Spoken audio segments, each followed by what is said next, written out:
دیہات کا رہنے والا اور شہر کے رہنے والے، ان دونوں کے درمیان کفات کا مسئلہ کیا ہے؟ کفات میں دیہاتی اور شہری ہونے کا شریعت نے کوئی معیار متعین نہیں کیا ہے، لہذا اس صورت میں شہری اور دیہاتی میں کفات کا کوئی اعتبار نہیں ہے۔ اب اگر کوئی شخص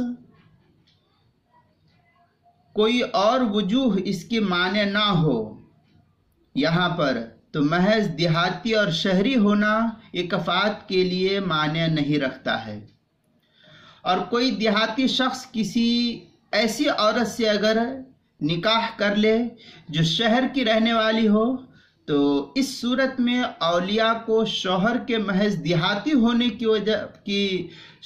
شوہر کے محض گاؤں دیہات کے رہنے والے ہونے کی وجہ سے اعتراض کا حق حاصل نہیں ہے، اس لیے کہ اس کے اندر کوئی ایسا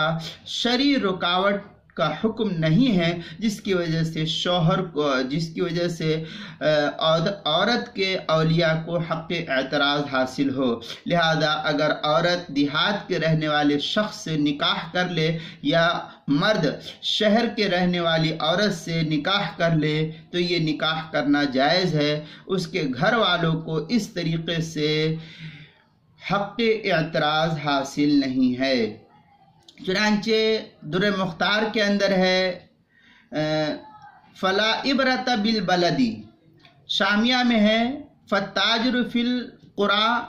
اس کے تحت جو ہے فی المصری للتقارب، یہ سب بحث جو ہے شامیہ کے اندر کی گئی۔ در مختار ما شامی کتاب النکاح باب الکفات کی 4 جلد صفحہ 219 پر اس کو نقل کیا گیا ہے، لہذا وہاں جو ہے تفصیل کو دیکھ سکتے ہیں، تفصیل وہاں پر مل جائے گی۔ اور کتاب المسائل کی 4 جلد صفحہ 64 پر بھی اس کو نقل کیا گیا ہے۔